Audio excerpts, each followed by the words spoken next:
അസ്സലാമു അലൈക്കും വറഹ്മത്തുള്ളാഹി വബറകാതുഹു. അൽഹംദുലില്ലാഹി റബ്ബിൽ ആലമീൻ. സ്വല്ലല്ലാഹു അലാ നബിയ്യിന മുഹമ്മദിൻ വആലിഹി വസഹ്ബിഹി അജ്മഈൻ.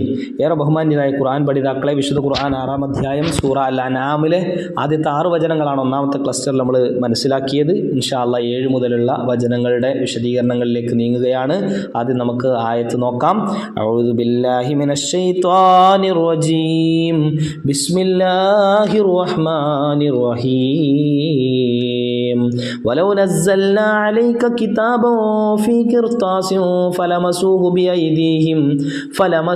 بأيديهم لقال الذين كفروا إن هذا إلا سحر مبين. ഈ 7-ാമത്തെ ആയത്ത് നോക്കുമ്പോൾ വലൗ നസ്സൽന, നാം ഇറക്കിയിരുന്നെങ്കിൽ, ഒരു ക്ലോസ് പഠിച്ചോൻ പറയാണ്. ആരുടെ മേൽ? അലൈക്ക, നിന്റെ മേൽ. നബി സല്ലല്ലാഹു അലൈഹി വസല്ലമയെ ബോധ്യപ്പെടുത്തുകയാണ്. വലൗ നസ്സൽന അലൈക്ക കിതാബൻ, എന്തിനെ? വേദഗ്രന്ഥത്തെ ഇറക്കിയിരുന്നെങ്കിൽ, ഒരു ഗ്രന്ഥത്തെ ഇറക്കിയിരുന്നെങ്കിൽ. ഫി ഖിർത്താസിൻ, എങ്ങനെയുള്ള ഗ്രന്ഥത്തെ? എങ്ങനെ? ഫി ഖിർത്താസിൻ, കടലാസിലായിട്ട്, അല്ലേ, എഴുതപ്പെട്ട രൂപത്തിൽ ഇറക്കിയിരുന്നെങ്കിൽ, ആ നിലക്ക് ഇറക്കിയിരുന്നെങ്കിൽ. ഇപ്പോൾ ഖുർആൻ ഇറക്കിയ ഒരു രീതിയാണല്ലോ ശത്രുക്കൾ വിമർശിക്കുന്നത്. അപ്പോൾ ശത്രുക്കൾക്ക് വിമർശനത്തിന് എവിടെയും എന്ത് ചെയ്യണില്ല, ഒരു കോട്ടവും പറ്റണില്ല. ഓരോ വിമർശനങ്ങളും അവരാ പരിഹാസങ്ങളും നടത്തിക്കൊണ്ടേയിരിക്കും എന്നുള്ള ശക്തമായ ഭാഷയിൽ പടച്ചോൻ എന്ത് ചെയ്യാണ്, പറയാണ് ഇവിടെ ചെയ്യുന്നത്. ഫലമസൂഹു ബി ഐദീഹിം, അവർക്ക് സ്പർശിക്കുക കൂടി ചെയ്യാനുള്ള അനുമതി ഉണ്ടായിരുന്നെങ്കിൽ. ഫലമസൂഹു, എന്നിട്ട് ലമസ, സ്പർശിച്ചു. ലമസൂ, അവർ സ്പർശിച്ചു. ലമസൂഹു, അവർ അതിനെ സ്പർശിച്ചു. അഥവാ അള്ളാഹു ഇറക്കിയിരുന്നെങ്കിൽ എന്ന് പറഞ്ഞതായ ആ ഗ്രന്ഥത്തെ അവർ സ്പർശിക്കാൻ പോലും അവർക്ക് അവസരം കിട്ടിയിരുന്നെങ്കിൽ. ബി ഐദീഹിം, എങ്ങനെ? അവരുടെ കരങ്ങൾ കൊണ്ട് തന്നെ. ലഖാല, എന്നാലും അവർ പറയും. ലഖാല, അവൻ പറയുക തന്നെ ചെയ്യും. ആര്? അല്ലദീന കഫറു, അവിശ്വാസികളായിട്ടുള്ള ഏതൊരുവനും പറയുക തന്നെ ചെയ്യും. ഇൻ ഹാദാ ഇല്ലാ സിഹ്റുൻ മുബീൻ, ഇത് വ്യക്തമായ ആഭിചാരമല്ലാതെ മറ്റൊന്നുമല്ല. മുബീൻ എന്ന് പറഞ്ഞാൽ വ്യക്തമായത്. സെഹർ എന്നുള്ളത് മാരണം, മാജിക്ക് എന്ന പല അർത്ഥത്തിൽ ഉപയോഗിക്കുന്ന ഒരു ടേമാണ്. അപ്പം അവർ ഇതൊരിക്കലും സിഹറല്ലാതെ മറ്റൊന്നുമല്ല എന്നാണ് അവർ പറയാന്നാണ്. കാരണം അവർക്കത് അംഗീകരിക്കാൻ കഴിയില്ല എന്നുള്ളതാണ്. മാത്രമല്ല, സൂറ ഹിജ്റിലെ 14-15 വചനങ്ങൾ കൂടി നമ്മൾ നോക്കിക്കഴിഞ്ഞാൽ സമാനമായ ആശയത്തിൽ ആകാശങ്ങളുടെ വാതിലിട്ട് കഴിഞ്ഞാൽ അതിലൂടെ അവർക്ക് കയറി അനായാസം പോകാൻ പറ്റിക്കഴിഞ്ഞാൽ പോലും അവർ പറയണത് ഇതൊക്കെ ഇപ്പോൾ എന്താ പറയുക, ഇതൊക്കെ ഞങ്ങളുടെ കണ്ണിന് ലഹരി ബാധിച്ചതാണെന്നേ അവർ പറയുള്ളൂ, അംഗീകരിക്കൂല എന്നുള്ളതാണ്. 8-ാമത്തെ ആയത്ത് നോക്കുമ്പോൾ وقالوا لولا أنزل عليه ملك ولو أنزلنا ملكا لقضي الأمر ثم لا ينظرون. ഇവിടെയും പറഞ്ഞ കാര്യം അവർ പറയുന്നു. അവരെന്താ പറയണത്? ലൗലാ ഉൻസില അലൈഹി മലക്കുൻ, ഇയാളുടെ മേലൊരു മലക്ക് ഇറക്കപ്പെടാത്ത എന്താണ്, ഇയാളെന്താ ഒരു മലക്കാവാത്തത് എന്ന് ചോദിക്കും. വലൗ അൻസൽന മലക്കൻ, ഇനി അവരിലേക്ക് മലക്കിനെ ഇറക്കിയിരുന്നെങ്കിൽ, വല്ല മലക്കിനെയും നാം ഇറക്കിയിരുന്നുവെങ്കിൽ, ലഖുദിയൽ അംർ, അവരുടെ കാര്യം തന്നെ തീരുമാനമാക്കപ്പെട്ടിരുന്നു. ലഖുദിയ, ഖുദിയ എന്ന് പറഞ്ഞാൽ തീരുമാനിക്കപ്പെട്ടു എന്നർത്ഥം. തീരുമാനിക്കപ്പെട്ടു തന്നെ ചെയ്തു. അൽ അംർ, കാര്യം. സുമ്മ ലാ യുൻദറൂൻ, പിന്നീട് അവർ ഗൗനിക്കപ്പെടൂല. എത്ര കൃത്യമായിട്ടാണ് ഇവിടെ പറഞ്ഞത് നോക്കുങ്ങൾ. ഇവിടെ അവരുടെ ചോദ്യം എന്താണ്? അവരുടെ മുമ്പിൽ കാണുന്ന എല്ലാ വിധത്തിലുള്ള ദൃഷ്ടാന്തങ്ങളും അംഗീകരിക്കാൻ അവർ താല്പര്യമില്ലാത്തതുകൊണ്ട് തന്നെ അവർ വേറെ ഓരോരു അഭിപ്രായം പറയുകയാണ്. എന്നിട്ട് എന്താ അതേപോലെ ആകാത്തതെന്ന് ചോദിക്കുകയാണ്. എന്തുകൊണ്ട് മലക്കിനെ പ്രവാചകൻ ആക്കിയില്ല? അതും കൃത്യമായിട്ട് നമുക്ക് മനസ്സിലാക്കാൻ വേണ്ടി കഴിയും. അഥവാ അപ്പോഴും ഈ നിഷേധികളുടെ ആസ്പെക്റ്റിൽ നിന്നുകൊണ്ട് നോക്കാം നമ്മൾ. വഖാലു ലൗലാ ഉൻസില അലൈഹി മലക്കുൻ, എന്തുകൊണ്ട് ഇയാൾ മലക്കായില്ല എന്ന് പ്രവാചകനെ പറ്റിയിട്ട് നിഷേധികൾ ചോദിക്കുമ്പോൾ ഖുർആൻ പറയുകയാണ് വലൗ അൻസൽനാ മലക്കൻ ലഖുദിയൽ അംർ, എങ്ങാനും മലക്കിനെ നാം ഇറക്കിയിരുന്നു എങ്കിൽ, പ്രവാചകനായി മലക്കിനെയാണ് ഇറക്കിയിരുന്നത് എങ്കിൽ സംഭവിക്കെന്താ? ലഖുദിയൽ അംർ, അവരുടെ കാര്യം തീരുമാനമാക്കപ്പെട്ടിരുന്നു എന്ന് പറയുമ്പോൾ അതിന് വ്യത്യസ്തങ്ങളായ അർത്ഥതലങ്ങളുണ്ട്. അതായത് അങ്ങനെ ചെയ്താലും അവരെന്ത് ചെയ്യാൻ പോണില്ല, വിശ്വസിക്കാൻ പോണില്ല. പിന്നെ ഇപ്പം എന്തിനാ ഇറക്കേണ്ട ആവശ്യം? ഇനി മലക്കിന് യഥാർത്ഥ രൂപത്തിൽ ഇറക്കിക്കഴിഞ്ഞാൽ ആ കാഴ്ചയുടെ ഗൗരവം താങ്ങാൻ പറ്റാത്ത വിധത്തിൽ അവർക്ക് മരണം വരെ സംഭവിക്കുന്ന സാഹചര്യങ്ങൾ ഉണ്ടാകാം അല്ലേ? അങ്ങനെ ഒരു ക്ലോസ് ആണിത്. അങ്ങനെ സംഭവിച്ചിരുന്നു എങ്കിൽ ഇനി മലക്ക് സാക്ഷാൽ രൂപത്തിൽ പ്രത്യക്ഷപ്പെട്ടാൽ ഈ നന്മ തിന്മ എന്ന് പറയുന്ന രണ്ട് എൻറ്റിറ്റികൾ ഉണ്ടാവില്ല. പിന്നെ മറിച്ച് അവിടെ മലക്കുകൾ എന്തായിരുന്നാലും സ്വാഭാവികമായിട്ടും നന്മയുടെ പക്ഷം മാത്രമാണ് നിൽക്കുക. വയഫ്അലൂന മാ യുഅ്മറൂൻ, അവർ പ്രവർത്തിക്കുന്നത് മുഴുവനും അവരോട് കൽപ്പിക്കുന്നത് മാത്രമായിരിക്കും. അപ്പം ആ രൂപത്തിൽ മനുഷ്യൻ അങ്ങനെ ആകാൻ പാടില്ല. മനുഷ്യൻ്റെ ഉദ്ദേശം, മനുഷ്യൻ്റെ സൃഷ്ടിപ്പിൽ അടങ്ങിയിട്ടുള്ള ലക്ഷ്യം തന്നെ അത് രണ്ട് വഴികൾ കൊടുത്ത് അതിനെ തെരഞ്ഞെടുത്ത് അങ്ങനെ മുന്നേറി വരിക എന്നുള്ളതാണ്. ആ ഒരു കാര്യം അവിടെ നടക്കാതെ പോകും. ഇനി മറ്റൊരു വിഷയമുള്ളത് എന്താണ്? സത്യം സ്വീകരിക്കാനുള്ള എമ്പാടും വഴികൾ ഇവരുടെ മുമ്പിലുണ്ടല്ലോ. എന്നിട്ട് അവരെന്തുകൊണ്ട് അത് സ്വീകരിക്കാതെ ഞങ്ങൾക്ക് മറ്റേ കിട്ടിയിരുന്നെങ്കിൽ, ഇത് ചെയ്തു തന്നിരുന്നെങ്കിൽ എന്നാണ്. അങ്ങനെയൊക്കെ ചെയ്തു കൊടുത്തതിൻ്റെ ഒരുപാട് ഉദാഹരണങ്ങൾ ബനൂ ഇസ്രായേൽ സമൂഹത്തിൽ നമുക്ക് കാണാൻ വേണ്ടി പറ്റും. ഒരുപാട് ആവശ്യങ്ങൾ അവർ ഉന്നയിച്ചതൊക്കെ ആയിട്ട് നമുക്ക് കാണാൻ വേണ്ടി കഴിയും. ഒരുപാട് മുൻഗാമികളായിട്ടുള്ള സമൂഹത്തിൽ നമുക്ക് അത്തരം കാര്യങ്ങൾ, ആകാശത്ത് കൂടി കയറിപ്പോകണം, അത് കണ്ടാലേ ഞങ്ങൾ വിശ്വസിക്കുള്ളൂ എന്ന് പറഞ്ഞ ടീം. അപ്പോൾ അവരത് കണ്ടു കഴിഞ്ഞാൽ സംഭവിക്കുന്ന എന്തായിരിക്കും എന്ന് ഖുർആൻ പറഞ്ഞു അതിൻ്റെ മറുപടി ആയിട്ട്. അപ്പോൾ അവർ കണ്ടു കഴിഞ്ഞാൽ അവരെ നിഷേധിക്കാൻ വേണ്ടിയിട്ട് ഞങ്ങളെ കാഴ്ചക്ക് ലഹരി ബാധിച്ചതാണെന്ന് പറയും. സൂറ ഹിജ്റിൽ പറഞ്ഞ നമ്മൾ നേരത്തെ വിശദീകരിച്ച കാര്യം. മലക്കുകളും അള്ളയൊക്കെ കൂട്ടം കൂട്ടമായിട്ട് ഇറക്കണം എന്ന് അവർ പറയും. അപ്പം അങ്ങനെ പറഞ്ഞു കഴിഞ്ഞാലും അങ്ങനെ ഇറക്കി കഴിഞ്ഞാലും അവരെന്ത് ചെയ്യില്ല, അത് അവരുടെ സംശയങ്ങൾ തീരൂല. പിന്നെ ഇങ്ങനത്തെ ആളെയാണോ ഇറക്കണത്, ഇതാണോ, അപ്പോൾ ഞങ്ങൾക്ക് കാണാൻ പറ്റാത്ത ശക്തികളെയൊക്കെ പറഞ്ഞു കഴിഞ്ഞാൽ എങ്ങനെ എന്ന് പല പല രൂപത്തിലായിരിക്കും അവരുടെ സംശയങ്ങൾ ഉണ്ടാകുക. അങ്ങനെ ഒരുപാട് ചോദ്യങ്ങൾ എന്ത് ചെയ്തിട്ടുണ്ട്, അവരിറക്കിയിട്ടുണ്ട്, ചോദ്യങ്ങൾ അവർ ഉന്നയിച്ചിട്ടുണ്ട് എന്നുള്ളതാണ്. ഇനി നോക്കൂ നിങ്ങൾ 9-ാമത്തെ ആയത്തിൽ പറയുന്നത് വലൗ ജഅൽനാഹു മലക്കൻ ലജഅൽനാഹു റജുലൻ വലലബസ്നാ അലൈഹിം മാ യൽബിസൂൻ. അദ്ദേഹത്തെ നാം ഒരു മലക്കാക്കുന്നതായാലും ശരി, അദ്ദേഹത്തെ നാം ഒരു പുരുഷനാക്കുമായിരുന്നു, അങ്ങനെ ആക്കേണ്ടി വരുമായിരുന്നു. അങ്ങനെ ഒരു റജുലാക്കേണ്ടി വരുമായിരുന്നു അല്ലേ? അപ്പോൾ അവർ സംശയത്തിലകപ്പെട്ടുകൊണ്ടിരിക്കുന്ന കാര്യം പിന്നെയും നാം അവർക്ക് സംശയത്തിലാക്കുകയും ചെയ്യുമായിരുന്നു എന്ന് പറഞ്ഞാൽ ഈ ആയത്തുകൊണ്ട് എന്താ ഉദ്ദേശിക്കുന്നത്? വലൗ ജഅൽനാഹു മലക്കൻ, നാം അദ്ദേഹത്തെ മലക്കാക്കിയിരുന്നു എങ്കിൽ ലജഅൽനാഹു, അപ്പോൾ നാം ആക്കേണ്ടി വരുമായിരുന്നു റജുലൻ, മനുഷ്യനാക്കേണ്ടി വരുമായിരുന്നു, അല്ലെങ്കിൽ നാം ആക്കുമായിരുന്നു എന്ന് പറയുമ്പോൾ മലക്കാക്കുമ്പോൾ ഒരു ചോദിക്കും, ഇങ്ങനെ കാണാൻ പറ്റാത്ത നമുക്ക് ഇടപെടാൻ പറ്റാത്ത ഒരു വർഗത്തെയാണോ ഇറക്കിയിരിക്കുന്നത് എന്ന് ചോദിക്കും. ഇതെങ്ങനെ ഞങ്ങൾക്ക് വിശ്വസിക്കാൻ പറ്റുകയെന്ന് ഒരു ചോദിക്കൂലേ? അപ്പോൾ വലലബസ്ന അലൈഹിം, നാം ആശങ്കയുണ്ടാക്കുകയും ചെയ്യും എന്നാണ് ഖുർആൻ പറഞ്ഞു വെച്ചത്. അതാണ് ലബസ്ന നാം ധരിപ്പിക്കും എന്നൊക്കെ പറയും. അപ്പോൾ നാം അവർക്ക് അവരെ സംശയത്തിലാക്കും. അലൈഹിം മാ യൽബിസൂൻ, അവർ സംശയത്തിലായിക്കൊണ്ടിരിക്കുന്നതിൻ്റെ മേൽ പിന്നെയും അവർക്ക് സംശയം ജനിപ്പിച്ചുകൊണ്ടേയിരിക്കും എന്നുള്ളതാണ്. യഥാർത്ഥത്തിൽ മലക്കുകളെ അള്ളാഹു ഇറക്കിയ ഒരുപാട് സാഹചര്യങ്ങളുണ്ട്. ഇബ്രാഹിം നബിൻ്റെ മുമ്പിലേക്ക് മലക്കുകൾ പ്രത്യക്ഷപ്പെട്ടത്. അപ്പോൾ അവിടെയൊക്കെ എന്താണെന്ന് വെച്ച് കഴിഞ്ഞാൽ മനുഷ്യനായിട്ട് തന്നെ, മനുഷ്യരൂപത്തിലായിട്ട് തന്നെയാണ് അവിടെയൊക്കെ പ്രത്യക്ഷപ്പെട്ടിട്ടുള്ളത്. അപ്പം ഇവർ അവിടെ മനുഷ്യരൂപത്തിലായിട്ട് പ്രത്യക്ഷപ്പെടുന്ന സമയത്തും ഇവരതിനെ നിഷേധിക്കുകയാണ് ചെയ്യുന്നത്. അപ്പം മലക്കായി മാറേണ്ടി വരും. ഇനി മലക്കിൻ്റെ രൂപത്തിൽ എപ്പോഴും അവിടെ മലക്കുകൾ ഹാജരാക്കപ്പെടുന്നതായിട്ടുള്ള വഹീൻ്റെ വേളയിലും ഒക്കെ മലക്കുകളുണ്ടല്ലോ. പക്ഷേ അത് അവരോട് ബോധ്യപ്പെടുത്തി കൊടുക്കാൻ ശ്രമിച്ചു കഴിഞ്ഞാൽ അപ്പോഴും അവർക്ക് വേറെ സംശയങ്ങൾ അവിടെ ഉടലെടുക്കുന്നുള്ളതാണ്. അപ്പോൾ നമ്മൾ ഈ കാര്യങ്ങളൊക്കെ ക്ലിയർ ആയിട്ട് മനസ്സിലാക്കി മുന്നോട്ട് പോകണം. നിഷേധത്തിൻ്റെ ഒരു ലാഞ്ചന പോലും നമ്മളിൽ ഉണ്ടാകാതിരിക്കാൻ നമ്മൾ പ്രത്യേകം ശ്രദ്ധിക്കുകയും ചെയ്യണം. ഇനി 10-ാമത്തെ ആയത്ത് നോക്കുമ്പോൾ വലഖദ് ഉസ്തുഹ്സിഅ ബിറുസുലിൻ മിൻ ഖബ്ലിക ഫഹാക ബില്ലദീന സഖിറൂ മിൻഹും മാ കാനൂ ബിഹി യസ്തഹ്സിഊൻ. വലഖദ് ഇസ്തുഹ്സിഅ അല്ലേ, ഇസ്തിഹ്സാ അല്ലേ, ഇസ്തിഹ്സാ എന്ന് പറഞ്ഞാൽ സുഖരിയത്താണ്, അഥവാ പരിഹാസം, കളിയാക്കലാണ്. വലഖദ് ഇസ്തുഹ്സിഅ ബിറുസുലിൻ മിൻ ഖബ്ലിക, നിനക്ക് മുമ്പ് പല റസൂലുകളെക്കുറിച്ചും, റസൂൽ എന്നുള്ളതിൻ്റെ ജംആണ് കേട്ടോ റസൂലുകളെക്കുറിച്ചും അഥവാ ദൈവദൂതന്മാരെക്കുറിച്ചും പരിഹസിക്കപ്പെടുകയുണ്ടായിട്ടുണ്ട്. ഫഹാക്ക, അപ്പോൾ വലയം ചെയ്തു അല്ലേ. ഫഹാക്ക വഹാക്ക എന്നുള്ളതിന് ഒരുപാട് അർത്ഥങ്ങളുണ്ട് കേട്ടോ. വലയം ചെയ്തു എന്നും നിർബന്ധമാക്കി എന്നും ഒക്കെയുള്ള പല രൂപത്തിലുള്ള അർത്ഥം. ഫഹാക്ക, അപ്പോൾ എന്തായി, അത് വന്നു ഭവിച്ചു. ആ അർത്ഥത്തിലാണ് ഇവിടെ പ്രയോഗിച്ചിട്ടുള്ളത്. അവരെ വലയം ചെയ്തു മൂടി.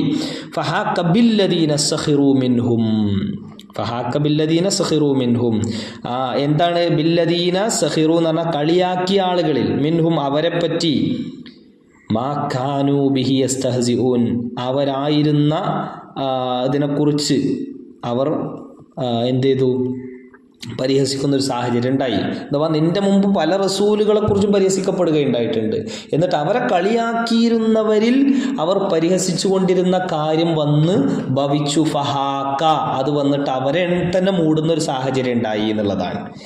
അപ്പോൾ ഈ ആയത്തുകളൊക്കെ നമ്മൾ വലിയ കനപ്പെട്ട ചിന്തകളാണ് നമ്മുടെ മുമ്പിലേക്ക് ഇട്ടു തരുന്നത്. സത്യനിഷേധികളുടെ പരിഹാസത്തിൻ്റെ വ്യത്യസ്ത രൂപങ്ങളെക്കുറിച്ച് ഖുർആൻ വ്യത്യസ്ത ഭാഗങ്ങളിൽ എന്ത് ചെയ്യുന്നുണ്ട്, പ്രതിപാദിക്കുന്നുണ്ട് എന്നുള്ളതാണ് നമുക്ക് ഇതിൽ നിന്ന് ഒരു വിഷയമായിട്ട് കാണാൻ വേണ്ടി പറ്റുക. അതുകൊണ്ട് തന്നെ നമ്മൾ പരമാവധി നമ്മുടെ ജീവിതത്തെ നിഷേധത്തിൻ്റെ തലങ്ങളിൽ നിന്ന് മാറ്റിക്കൊണ്ടുവരാൻ വേണ്ടിയിട്ട് ഈമാനിൻ്റെ കരുത്ത് ആർജിക്കാൻ വേണ്ടി പരമാവധി പരിശ്രമിച്ചു കൊണ്ടേയിരിക്കണം എന്നുള്ളതാണ്. 11-ാമത്തെ ആയത്തിലേക്ക് കടക്കാം. ഖുൽ സീറൂ ഫിൽ അർളി സുമ്മ അൻദുറൂ കൈഫ കാന ആഖിബത്തുൽ മുകദ്ദിബീൻ. ഇവിടെ കണ്ടോ നിങ്ങൾ, കാലു കുൽ എന്നൊക്കെ ഉള്ളത് ഈ അധ്യായത്തിൽ ഉടനീളം പ്രതിപാദിച്ച് കാണുന്ന ഭാഗങ്ങളാണ്. അപ്പോൾ കുൽ നബിയെ പറഞ്ഞു കൊടുക്കണം, ഈ നിഷേധികളായിട്ടുള്ള ആളുകളൊക്കെ അറിയാൻ വേണ്ടിയിട്ട് നീ ബോധ്യപ്പെടുത്തി കൊടുക്കണം. സീറൂ ഫിൽ അർള്, നിങ്ങൾ ഭൂമിയിലൂടെ സഞ്ചരിക്കൂ. സീറൂ യസീറു എന്നൊക്കെ ഉള്ളത് ഖുർആൻ 14ഓളം സ്ഥലങ്ങളിൽ പറഞ്ഞിട്ടുണ്ട്. അതിൽ തന്നെ 11 സ്ഥലങ്ങളിലും ആക്കിബത്ത് നോക്കാൻ വേണ്ടിയിട്ട്, എങ്ങനെയാണ് അവരുടെ ആക്കിബത്ത്, എങ്ങനെയായിരുന്നു അവരുടെ ആക്കിബത്ത് എന്നുള്ളത് നിങ്ങൾ ചിന്തിച്ചു നോക്കണില്ലേ എന്നുള്ള ചിന്തയാണ് പ്രത്യേകമായിട്ട് നൽകിയിട്ടുള്ളത്. കുൽ സീറൂ ഫിൽ അർള് സുമ്മ അൻദുറൂ കൈഫ കാന ആഖിബത്തുൽ മുകദ്ദിബീൻ. എന്നിട്ട് മുകദ്ദിബീങ്ങളായിട്ടുള്ള, കളവ് നടത്തിയിട്ടുള്ള, വ്യാജമാക്കിയ, നിഷേധിച്ച് തള്ളിക്കളഞ്ഞിട്ടുള്ള ആൾക്കാരുടെ ആക്കിബത്ത് അഥവാ പര്യവസാനം എങ്ങനെയായിരുന്നു എന്ന് നോക്കൂ എന്ന് നോക്കാൻ വേണ്ടിയിട്ടുള്ള ഒരു കൽപ്പനാ രൂപത്തിലാണ് പടച്ച റബ്ബ് ഈ ആയത്തിൽ എന്ത് ചെയ്യുന്നത്, പ്രത്യേകമായിട്ട് പ്രതിപാദിക്കുന്നത്. അപ്പോൾ എല്ലായിടങ്ങളിലും ഇങ്ങനെ പറഞ്ഞ 14 സ്ഥലങ്ങളിൽ 11 സ്ഥലത്തും പറഞ്ഞത് ആക്കിബത്ത് നോക്കാൻ വേണ്ടിയിട്ടാണ്. അല്ലാതെ ഇപ്പോൾ നമ്മൾ യാത്ര നിങ്ങൾ പോകൂ എന്ന് പറയുമ്പോൾ, നിങ്ങൾ സഞ്ചരിക്കൂ എന്ന് പറയുമ്പോൾ ആ സഞ്ചരിക്കുന്ന ഇടങ്ങളിലൊക്കെ റിസോർട്ട് ബുക്ക് ചെയ്ത് അവിടെ കിടന്നോളൂ, താമസിച്ചോളൂ, എന്നിട്ട് ആസ്വദിച്ചോളൂ എന്ന അർത്ഥത്തിലല്ല. അതൊക്കെ നമുക്ക് നമ്മുടേതായിട്ടുള്ള ഒരു അനുവാദത്തിൻ്റെ തലമായി കാണാമെങ്കിലും അതിനപ്പുറത്ത് നിഷേധികൾക്ക് എന്ത് സംഭവിച്ചു എന്ന് നോക്കാൻ വേണ്ടിയിട്ട് നമുക്ക് എല്ലാ ഇടങ്ങളിലും അള്ളാഹു അതിൻ്റെയൊക്കെ ചില ആ ആക്കിബത്തിനെ അടയാളപ്പെടുത്തുന്ന കാര്യങ്ങൾ നമുക്ക് മുമ്പിൽ കാണിച്ചു തരുമ്പോൾ, എന്നിട്ടും നമ്മൾ ഈ കാലത്തും നിഷേധികളായി തീരാനാണ് ശ്രമം എങ്കിൽ അതിൻ്റെ ഒരു ഗൗരവങ്ങൾ ആലോചിച്ച് നോക്കൂ. അതുകൊണ്ട് ഞാൻ നിങ്ങളൊക്കെ ഭൂമിയിലൂടെ സഞ്ചരിച്ച് മുൻ സമുദായങ്ങളുടെ ചരിത്രങ്ങളെപ്പറ്റി അന്വേഷിക്കുമ്പോൾ അവർ സത്യനിഷേധത്തിൻ്റെ ഫലമായി അള്ളാഹുവിൻ്റെ ശിക്ഷക്ക് വിധേയരായതിൻ്റെ ഒരുപാട് ഉദാഹരണങ്ങൾ കാണാൻ പറ്റും. അതൊക്കെ കാണാൻ ശ്രമിക്കണം. അത് കണ്ടിട്ട് നമ്മുടെ വിശ്വാസത്തെ രൂഢമൂലമായി ഉറപ്പിച്ചു നിർത്തണം എന്നുള്ളതാണ് പ്രത്യേകം ഈ ആയത്തുമായി ബന്ധപ്പെട്ട് പരാമർശിക്കാനുള്ളത്. ഇനി അടുത്ത ആയത്ത് നോക്കൂ നിങ്ങൾ. അടുത്ത ആയത്ത് 12-ാമത്തെ ആയത്ത്. قل لله كتب على نفسه الرحمة ليجمعنكم إلى يوم القيامة لا ريب فيه الذين خسروا أنفسهم فهم لا يؤمنون.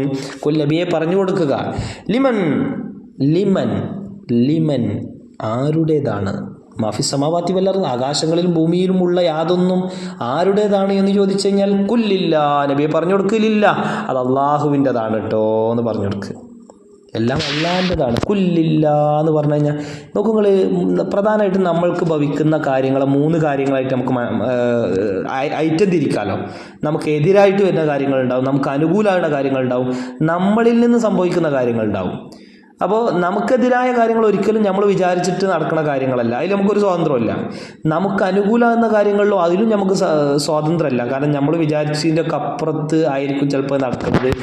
നമ്മളിങ്ങനെ എക്സൈറ്റഡ് ആയി പോകുന്ന കാര്യങ്ങളുണ്ടാവും. ആ എക്സൈറ്റ് നമ്മൾ വിചാരിച്ച പോലെയാണെന്നുണ്ടെങ്കിൽ എക്സൈറ്റ്മെൻറ്റിൻ്റെ ആവശ്യം വരുന്നില്ലല്ലോ. പക്ഷെ അതൊക്കെ നമ്മുടെ സ്വാതന്ത്ര്യം അല്ലാന്ന് തെളിയിക്കുന്ന കാര്യങ്ങളാണ്. ഇനി നമ്മളിൽ നിന്ന് സംഭവിക്കുന്ന കാര്യങ്ങൾ തന്നെ നമ്മുടെ ജനനത്തിൻ്റെയും മരണത്തിൻ്റെയും ഇടയിൽ സംഭവിക്കുന്ന കാര്യമാണ്. അപ്പം മരണമെന്നതും ജനനമെന്നതുമായ രണ്ട് ബ്രാക്കറ്റുകൾക്കുള്ളിലാണ് ആ കാര്യം നടക്കുന്നത്. അപ്പം അതും പൂർണ്ണമായ നമ്മുടെ ഒരു സ്വാതന്ത്ര്യത്തിൽ നടക്കുന്ന ഒരു കാര്യമല്ല എന്നുള്ളത് നമ്മൾ മനസ്സിലാക്കുമ്പോഴാണ് എല്ലാം പടച്ചോൻ്റെതാണ്, ആകാശങ്ങളിലും ഭൂമിയിലുള്ള എല്ലാം പടച്ചോൻ്റെതാണെന്ന് മനസ്സിലാക്കാൻ അപ്പോഴാണ് നമുക്ക് സാധിക്കുക. ആകാശഭൂമികൾ ഉൾക്കൊള്ളുന്ന വസ്തുക്കളും രാവിലും പകലിലുമായി ഒതുങ്ങുന്ന എല്ലാ വസ്തുക്കളും ഒക്കെ പടച്ചോൻ്റെതാണ് എന്ന് നമുക്ക് വിലയിരുത്താൻ വേണ്ടിയിട്ട് സാധിക്കും എന്നുള്ളതാണ്.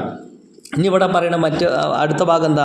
കതബ അലാ നഫ്സിഹി റഹ്മ, അവൻ്റെ മേൽ ഒരു നിർബന്ധ ബാധ്യതയായി, അല്ലെ? അലാ നഫ്സിഹി എന്ന് പറഞ്ഞാൽ അവൻ്റെ മേൽ നിർബന്ധമാക്കി. റഹ്മത്ത് കാരുണ്യത്തെയാണ് അവൻ എന്ത് ചെയ്തിട്ടുള്ളത്? ബാധ്യതയായി നിശ്ചയിച്ചിട്ടുള്ളത്. കതബ അലാ നഫ്സിഹി റഹ്മ, അവൻ്റെ മേൽ എഴുതപ്പെട്ടിരിക്കുന്നു എന്ന് പറഞ്ഞാൽ, എഴുതിയിരിക്കുന്നു എന്ന് പറഞ്ഞാൽ നിർബന്ധമാക്കിയിരിക്കുന്നു എന്നർത്ഥം. റഹ്മത്ത്, ഇപ്പോൾ അർഷിൻ്റെ മുകളിൽ എഴുതി വെച്ച വാചകം എന്താ? റഹ്മത്തി ഗലബത് ഗളബി. അള്ളാഹു അവൻ്റെ അർഷിൻ്റെ മുകളിൽ എഴുതി വെച്ചതാണ് എൻ്റെ കാരുണ്യം എൻ്റെ കോപത്തെ അതിജയിച്ചിരിക്കുന്നു എന്നാണ്. അപ്പോൾ അള്ളാഹിൻ്റെ കാരുണ്യത്തിൻ്റെ ഒരു അംശം മാത്രമേ ദുനിയാവിൽ അള്ളാഹ് ഇട്ടിട്ടുള്ളൂ. അതിനാണ് എല്ലാ മഖ്ലൂക്കുകളും എന്ത് ചെയ്യുന്നത്? പരസ്പരമുള്ള കാരുണ്യങ്ങൾക്കൊക്കെ വീതിച്ചു കൊടുക്കുന്നത്. വരാൻ പോകുന്നൊരു അതിവിശാലമായ റഹ്മത്തുണ്ട്. ആ റഹ്മത്ത് 99% അടങ്ങുന്ന റഹ്മത്ത് മുഅ്മിനീങ്ങൾക്ക് കിട്ടുന്ന റഹ്മത്താണ്. അതൊക്കെ കിട്ടണം എന്നുണ്ടെങ്കിൽ നമ്മൾ ഇവിടുന്ന് വലിയ റഹ്മത്തായി കാണേണ്ട വിശുദ്ധ ഖുർആൻ, അതിൻ്റെ പഠനം, അതിൻ്റെ പാരായണം, അതുമായി ബന്ധപ്പെട്ട ജീവിതം ഒക്കെ നമ്മൾ അനുവർത്തിച്ച് മുന്നോട്ട് പോകണം. അപ്പോൾ ഇനി അടുത്ത ഭാഗം എന്താ പറയുന്നത്? ലയജ്മഅന്നകും ഇലാ യൗമിൽ ഖിയാമത്തി ലാ റൈബ ഫീ, തീർച്ചയായും ഖിയാമത്ത് നാളിലേക്ക് നിങ്ങളെ അവൻ ഒരുമിച്ച് കൂട്ടുക തന്നെ ചെയ്യും. ലാ റൈബ ഫീ, അതിലൊരു സംശയവുമില്ല. അല്ലദീന ഖസിറൂ അൻഫുസഹും ഫഹും ലാ യുഅ്മിനൂൻ. അതുകൊണ്ട് അല്ലദീന ഖസിറു അൻഫുസഹും ഫഹും ലാ യുഅ്മിനൂൻ, തങ്ങളുടെ സ്വന്തങ്ങളെ തന്നെ നഷ്ടപ്പെടുത്തിയവരാണ് അവർ, അതിനാൽ അവർ വിശ്വസിക്കുകയില്ല. ഈ വിശ്വസിക്കാത്തവർ സ്വയം നഷ്ടപ്പെട്ടവരാണെന്ന് പറയാനുള്ള കാരണം എന്താ? ഖസിറു അൻഫുസഹും എന്ന് വിശ്വസിക്കാത്തവരെ പറ്റിയിട്ട് പറയാനുള്ള കാരണം, അല്ലെങ്കിൽ ഫഹും ലാ യുഅ്മിനൂൻ അവർ വിശ്വസിക്കൂല എന്ന് പറയാനുള്ള കാരണം എന്താ? ദൈവത്തിലേക്ക് പോവുക, പടച്ചവനിലേക്ക് അടുക്കുക എന്ന ലക്ഷ്യത്തോട് തിരിച്ചറിഞ്ഞിട്ടില്ല. ഒരാൾ നഷ്ടപ്പെടുന്നപ്പോഴാണ്, ലക്ഷ്യബോധമില്ലാതെക്കുമ്പോഴാണ്. അപ്പോൾ യഥാർത്ഥത്തിൽ ഏറ്റവും വലിയ അൾട്ടിമേറ്റ് ഗോളായിട്ടുള്ള പടച്ചവനെ കണ്ടെത്തി പടച്ചവനിലേക്ക് അടുക്കാൻ ശ്രമിക്കുക, സ്വർഗത്തിലേക്ക് എത്തുക എന്നുള്ള ആ ഒരു ബോധത്തിലേക്ക് അവർ മുന്നോട്ട് വന്നില്ല എന്ന കാരണം തന്നെയാണ് യഥാർത്ഥത്തിൽ അവർ വിശ്വസിക്കാത്തതിൻ്റെ കാരണം കൊണ്ടൊക്കെ അവർ നശിച്ചുപോയി. ഹസിറൂ അൻഫുസഹും, അല്ലേ? ഹസിറ ദുനിയ വൽ ആഖിറ, ദുനിയാവൊന്നും കിട്ടിയില്ല, പരലോകം കിട്ടിയില്ല എന്നൊക്കെ ഖുർആൻ വേറെ സ്ഥലത്ത് പറഞ്ഞത് നമുക്ക് കാണാൻ വേണ്ടി പറ്റും. എനിവേ, അടുത്ത ആയത്തിലേക്ക് നോക്കുമ്പോൾ وله ما سكن في الليل والنهار وهو السميع العليم. وله ما سكن في الليل والنهار, അവൻ്റെതാണ് മാ സക്കന എന്ന് പറഞ്ഞാൽ താമസിച്ചത്, അടങ്ങിയത്, ഒതുങ്ങിയത്, ശാന്തമായത്, ഹർക്കത്തില്ലാത്ത അവസ്ഥയിലായത് എന്നൊക്കെയുള്ള അർത്ഥം. സക്കന എന്നുള്ളതിന് വിവിധങ്ങളായ അർത്ഥങ്ങളുണ്ട്. താമസിച്ചു എന്നും നിശ്ചലമായി എന്നും. സക്കുന എന്നാകുമ്പോൾ മിസ്കീനായി, അല്ലേ? മിസ്കീൻ എന്നുള്ള നമ്മൾ അറിയുന്ന വാക്കാണ്. അപ്പോൾ അതൊക്കെ അങ്ങനെയൊക്കെയുള്ള അർത്ഥത്തിൽ അത് പ്രയോഗിക്കുന്നുണ്ട്. അപ്പോൾ ചലിക്കുന്നതൊക്കെ എന്ത് ചെയ്യും? അടക്കം ആഗ്രഹിക്കും. നല്ല മൂവ്മെൻ്റ് ഉള്ള സാധനങ്ങളൊക്കെ ഒന്ന് നിൽക്കണം എന്ന് ആഗ്രഹിക്കും. പിന്നെ ഏത് മെഷീനാണെങ്കിലും ഒക്കെ. അപ്പോൾ അതല്ലെങ്കിൽ അതിന് വ്യത്യസ്തങ്ങളായ പ്രത്യാഘാതങ്ങൾ ഉണ്ടാവുകയും ചെയ്യും. അള്ളാഹ് ഇവിടെ പറയാണ് വലഹു മാ സക്കന ഫിൽ ലൈലി വന്നഹാർ, അവൻ്റെതാണ് രാവും രാത്രിയിലും പകലിലും ഒതുങ്ങിയതൊക്കെ അടങ്ങിയതൊക്കെ അവൻ്റെതാണ്, എല്ലാം അവൻ്റെതാണ് എന്ന് പറയാൻ. വഹുവ സമീഉൽ അലീം, അവനെല്ലാം കേൾക്കുന്നവനും അറിയുന്നവനുമാണ് എന്നർത്ഥം. അപ്പോൾ അള്ളാഹുവിൻ്റെ ഉടമസ്ഥതയിലും നിയന്ത്രണത്തിലും അധികാരത്തിലും ഉള്ളതാണ് രാവിലും പകലിലുമായി ഒതുങ്ങുന്ന എല്ലാ വസ്തുക്കളും. എല്ലാം പെട്ടുപോയില്ല. അതിൽ നടക്കുന്നതെന്തും അവൻ കേട്ടും അറിഞ്ഞും മനസ്സിലാക്കിക്കൊണ്ടിരിക്കുന്നു. യാഥാർത്ഥ്യം ഇതൊക്കെ ആയിരുന്നിട്ടും എങ്ങനെയാണ് നിങ്ങൾ അവനിൽ വിശ്വസിക്കുന്നത്? അത് നിങ്ങളുടെ സ്വന്തം ഭാവിയെ നിങ്ങൾ നിശേഷം നഷ്ടപ്പെടുത്തുന്നതിന് തുല്യല്ലേ? സൃഷ്ടികളോട് കരുണ ചെയ്യുക എന്നുള്ളത് അള്ളാഹുവിൻ്റെ ബാധ്യതയായിട്ട് മനസ്സിലാക്കിയിട്ടുള്ള കാര്യമാണ്, അവൻ്റെ മേൽ ഉറപ്പിച്ചിട്ടുള്ള കാര്യമാണെന്നൊക്കെ നമ്മൾ കഴിഞ്ഞ ആയത്തിൽ പറഞ്ഞു. അപ്പോൾ അള്ളാഹുവിൻ്റെതാണ് മാ സക്കന ഫിൽ ലൈലി വന്നഹാർ, ഇവിടെയുള്ള എല്ലാം പടച്ചോൻ്റെതാണ്. അതിലേറ്റവും പ്രധാനമായിട്ട് ചലിക്കുന്നതിൽ എൻ്റെ ഒരു യജമാനൻ എന്നൊക്കെ പറയാൻ പറ്റുന്ന ഒന്നാണ് മനുഷ്യൻ. ആ മനുഷ്യനും അടങ്ങുന്നില്ലേ ഇവിടെ, അല്ലേ? അത് നമ്മൾ വേറൊരു ആസ്പെക്റ്റിൽ നോക്കേണ്ട കാര്യമാണ്. ആ മനുഷ്യനും മരണപ്പെട്ടു പോകുന്നു. അപ്പം എല്ലാം അള്ളാഹുവിൻ്റെ നിയന്ത്രണത്തിലാണ് എന്ന അർത്ഥത്തിലാണ് മാ സക്കന ഫിൽ ലൈലി വന്നഹാർ, ഈ രാത്രിയിലും പകലിലും ഒക്കെ ഉള്ളത്. ഇനിയൊന്നും ബാക്കിയില്ല, എല്ലാം പടച്ചോൻ്റെതാണ്. എല്ലാം പടച്ചോൻ്റെതാണ് എന്ന് പറയാനുള്ള കാരണങ്ങളും നമ്മൾ കൊല്ലില്ല എന്നുള്ളിടത്ത് വിശദീകരിച്ചിരുന്നു. അതൊക്കെ കൃത്യമായിട്ട് മനസ്സിലാക്കാൻ വേണ്ടിയിട്ട് പരമാവധി പരിശ്രമിക്കണം എന്ന് ഓർമ്മപ്പെടുത്തുകയാണ്. നോക്കൂ, അടുത്ത ആയത്ത് പറയണെന്താ? ഖുൽ അഗൈറല്ലാഹി അത്തഖിദു വലിയ്യൻ ഫാതിരിസ് സമാവാതി വൽ അർളി വഹുവ യുത്ഇമു വലാ യുത്അം ഖുൽ ഇന്നി ഉമിർതു അൻ അകൂന അവ്വല മൻ അസ്ലം വലാ തകൂനന്ന മിനൽ മുശ്രിക്കീൻ. ഖുൽ അഗൈറല്ലാഹ്, കുൽ നബിയെ പറഞ്ഞു കൊടുക്കുക, ആ ഗൈറല്ലാ, അല്ലല്ലാത്തവരെ ആണോ? ഗൈറല്ലാ എന്ന് പറഞ്ഞാൽ അള്ളാഹു അല്ലാത്ത എന്നർത്ഥം. ആ ഗൈറല്ലാ എന്ന് പറയുമ്പോൾ അല്ലല്ലാത്തവരെ ആണോ? അത്തഹിദു, ഞാൻ ആക്കുന്നത്, ഞാൻ സ്വീകരിക്കുന്നത്, വലിയൻ, സഹായിയായിട്ട്, ബന്ധുവായിട്ട്, രക്ഷാധികാരിയായിട്ട്, കൈകാര്യകർത്താവായിട്ട് ഞാൻ സ്വീകരിക്കുന്ന അല്ലല്ലാത്തവരാണ്. ഇത് അള്ളദീന്ന് ഉദ്ദേശിക്കുന്ന ഒരു ഉത്തരം എന്താ? അള്ളാഹു അല്ലാത്ത ഒരാളെയും ഞാൻ രക്ഷാധികാരി ആക്കൂല എന്ന് ഓരോരുത്തരും പറയണം എന്നുള്ളതാണല്ലോ. അതുകൊണ്ടാണ് ഇങ്ങനെ ചോദിച്ചത്. ഇനി എങ്ങനത്തെ പടച്ചോനെയാണ് വിശേഷിപ്പിക്കുന്നത്? ഫാത്തിരിസ് സമാവാതി വൽ അർള്, ആകാശഭൂമികളെയൊക്കെ സൃഷ്ടിച്ചുണ്ടാക്കിയവനായ പടച്ചോൻ. അവനല്ലാത്തൊരു സഹായി നിങ്ങൾക്ക് വേണോ? അതിനും വലിയ സഹായി ആരാള്? യുത്ഇമു, അവൻ ഭക്ഷണം നൽകുന്നു, വലാ യുത്അമു, അവന് ഭക്ഷണം നൽകപ്പെടുന്നില്ല. അള്ളാഹ്ക്ക് ഭക്ഷണം ആവശ്യമല്ല, എന്നിട്ടും അവൻ നമുക്കെന്ത് ചെയ്യുന്നു? ഭക്ഷണം നൽകുന്നു. കുൽ നബിയെ പറഞ്ഞു കൊടുക്ക്, ഇന്നി ഉമിർത്തു, തീർച്ചയായും ഞാൻ കൽപ്പിക്കപ്പെട്ടിരിക്കുന്നു, അൻ അകൂന, ഞാനായി തീരാൻ വേണ്ടി, അവ്വല മൻ അസ്ലമ, ആദ്യത്തെ കീഴൊതുങ്ങിയവരുടെ കൂട്ടത്തിൽ ആകാൻ വേണ്ടി ഞാൻ കൽപ്പിക്കപ്പെട്ടിരിക്കുന്നു. വലാ തകൂനന്ന മിനൽ മുശ്രിക്കീൻ, അതുകൊണ്ട് നിങ്ങൾ ഒരിക്കലും ആകാൻ പാടില്ല, മുശ്രിക്കീങ്ങളുടെ കൂട്ടത്തിൽപ്പെട്ടവൻ നീ ആകരുത് എന്നും ഞാൻ കൽപ്പിക്കപ്പെട്ടിരിക്കുന്നു എന്നാണ്.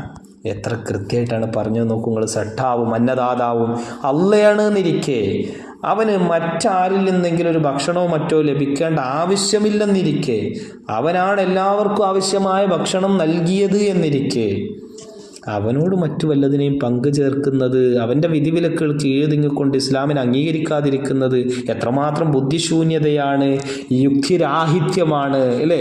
വലിയ എന്ന ഒരു സംഗതിക്ക് അള്ള മാത്രാണല്ലോ നമുക്ക് വേണ്ടത്.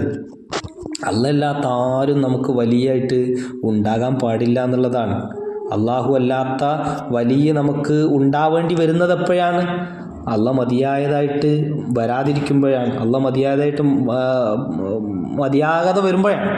അപ്പോൾ വിശ്വാസികൾ പരസ്പരം വലിയാണെന്ന് ഖുർആൻ പറഞ്ഞിട്ടില്ലേ? ഖുർആൻ പറഞ്ഞിട്ടുണ്ട്, ശരി തന്നെയാണ്. പക്ഷേ ആ ഖുർആൻ പറഞ്ഞത് ഏതർത്ഥത്തിലാണ്? യഅ്മുറൂന ബിൽ മഅറൂഫി വയൻഹൗന അനിൽ മുൻകർ, അവർ പരസ്പരം നന്മ കൽപ്പിക്കുന്ന കാര്യത്തിൽ, തിന്മ വിരോധിക്കുന്ന കാര്യത്തിലൊക്കെ എന്താ പറയുക, അതോ അള്ളാഹിനെ വലിയായിട്ട് സ്വീകരിക്കുന്ന വിഷയത്തിൽ വിശ്വാസികൾക്കിടയിൽ അവർ പരസ്പരം ഒരു സഹായികളായിട്ട് ഇങ്ങനെ വർത്തിക്കുന്ന ഒരു സാഹചര്യം ഉണ്ടാവും എന്നുള്ളതാണ്. അപ്പോൾ ആ നിലക്ക് നമ്മൾ അള്ളാഹുവിനെ വലിയായിട്ട് നമുക്ക് കാണാൻ കഴിയണം. ജീവിതത്തിൽ ഷിർക്ക് ചെയ്യാതിരിക്കാൻ നമ്മൾ പ്രത്യേകം ശ്രദ്ധിക്കണം. അള്ളാഹുവിൻ്റെ റസൂൽ വരെ പേടിച്ച കാര്യം എന്താണ്? അതാണ് 15-ാമത്തെ ആയത്തിലൊക്കെ പറയുന്നത്.